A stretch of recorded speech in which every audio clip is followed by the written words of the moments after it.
Very good afternoon to you and many thanks for joining us on Citizen at 1. I am Kirigo Ngarwa. Now the fifth prosecution witness in the ongoing William Ruto and Joshua Arabsang case continues to testify this afternoon. They were in this morning. Let's have a look at some highlights. People whom they could ask, and if they reply the way they wanted, they could leave him. They could not attack him. Did you observe that yourself? Yes. So I take it then you saw them let some people go after those people had answered their questions? Yes, they joined them. Did you also see them attack someone like they attacked the drunken man after asking the person a question? Apart from the drunken person? Yes. The others had run away. So the people had run away, others they are hiding in other plots because this area is very congested with the houses. So the roads were clearly, even me where I was hiding in a plot. Do I take it then that the only person whom you saw being attacked after the assailants had asked them questions was only the drunken man? Yes, he was the drunken man. You did not see anybody else attacked after?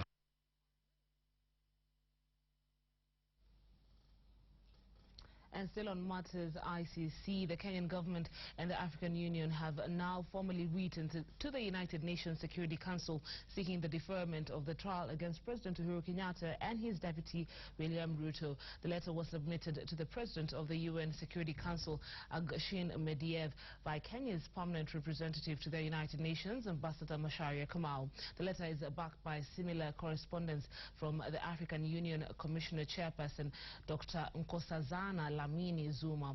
Francis Gashuri reports. The process of urging the United Nations Security Council to shelve the 2007-2008 post-election violence charges against President Uhuru Kenyatta and his deputy William Ruto has kicked off.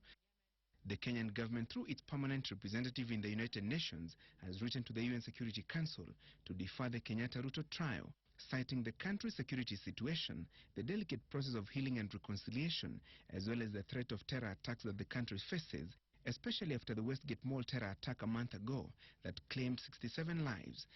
The Kenyan government's correspondence to the UN Security Council is backed by a letter from the African Union Commission Chairperson Dr. Dlamini Zuma and the minutes of the African Union's 15th extraordinary session that resolved to push for the deferment of the cases against the president and his deputy.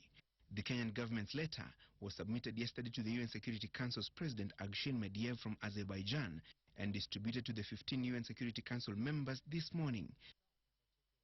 Each of the UN Security Council members have a single vote, but any of the 5 countries with veto power, Britain, USA, China, France and Russia, can overturn a decision of the majority members.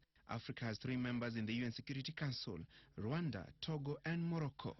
The African Union, in its letter, has asked the UN Security Council to treat the deferment request for Kenyatta-Ruto trial as a matter of urgency and make a determination by the 10th of next month.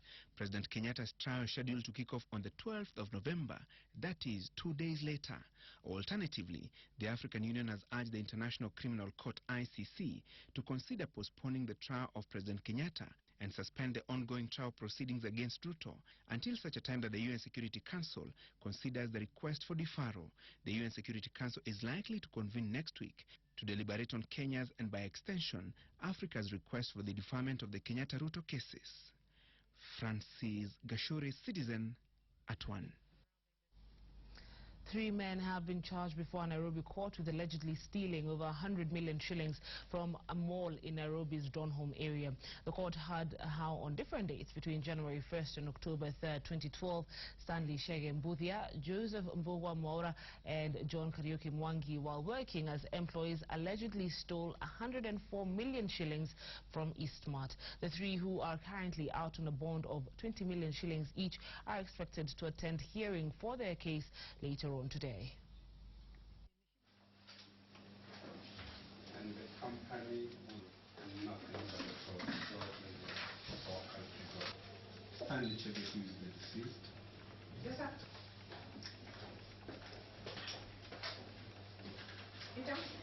Kariuki Chege, Geoffrey Jinjo Chege, as his smart stores.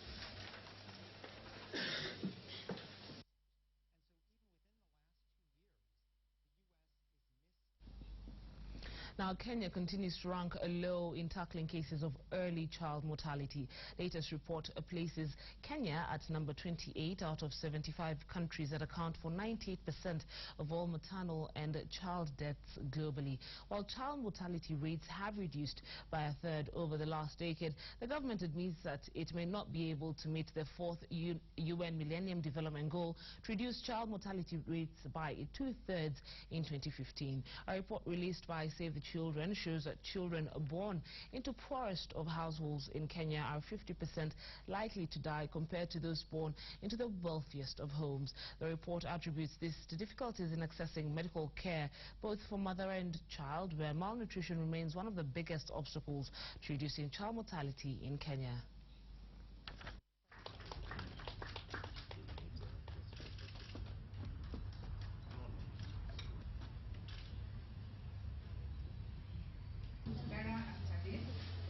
Please feel free to join us. There is a realistic prospect of ending preventable child deaths within this generation. We can essentially be the first generation to see the numbers of childhood deaths being reduced to absolutely minimal levels, even further than the 6.6 million that are currently dying per year. So whilst these gains demonstrate that progress is possible, even in the poorest countries, there's no room for complacency. Each day, 18,000 children continue to die before their fifth birthday, mostly from preventable causes. And here in Kenya, we're seeing 518 children dying every single day, and that adds up to 189,000 children every year dying before the age of 5 in Kenya. For sure, it's true that we are not likely to achieve the Millennium Development Goal 4 of reducing child mortality by 2/3 from 1990 to 2015. 4 candidates in the ongoing Kenya Certificate of Secondary Education examinations have been charged in a Mombasa court with being in possession of exam papers. The 4 who registered privately denied the charges and were released on a 50,000 shilling bond. The candidates were arrested yesterday on the first day of the examinations.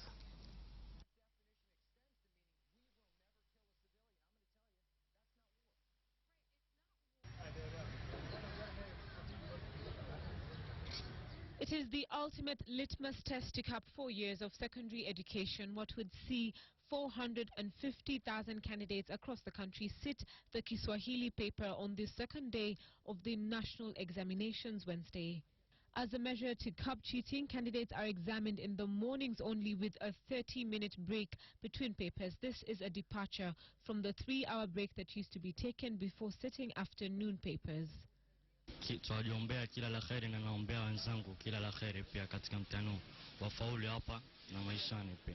But even as the exams continued, 4 Form 4 students were reportedly arrested in Mombasa on the first day of the examinations. The candidates were said to be having exam materials. The students were reportedly found to be in possession of a mobile phone that had examination content. The 4 students were today charged in court for being in possession of examination materials. The NEC Act 2012 criminalizes cheating, spelling out stiff penalties for exam cheats, stipulating that persons found guilty of leaking examinations will be imprisoned for 10 years or pay a fine of 2 million shillings or both. Salim Bilu, Citizen at 1. Well, let's now head back to The Hague where the trial continues. We'll be right back.